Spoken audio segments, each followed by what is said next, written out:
বাচ্চা পোলাপানের কি অবস্থা, এই যে মহিলারা এত পানির ভিতরে লয়ে যায়, এক বুক সমান পানি। ওই যে কেউ ট্রেনের চালার উঠে বসে আছে কিছু লোক, ওই যে কিছু লোক ওই দিকে থেকে আসতেছে, নিরাপদ স্থানে চলে যাইতেছে। তারপর এখানে থাকার জায়গা, মানুষ কি করে থাকবো, এত মানুষ থাকবো কই? কেউ গ্যাসুদ্দিন ভাই, কি অবস্থা আপনি গো? বেড়িবাদ সিঁড়ি সব করা গেছে, এখন নদীতে বেড়ি বাইরে এক মাজা পানি, ছেলে সন্ধ্যা রাখতে অনেক কষ্ট হইতেছে।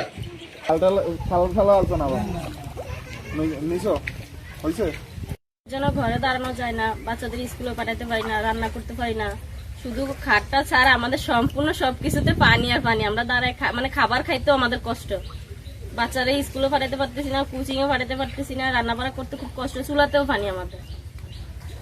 আমরা 4 নং ওয়ার্ডবাসী, এলাকাতে প্রায় 10,000 লোকের বসবাস।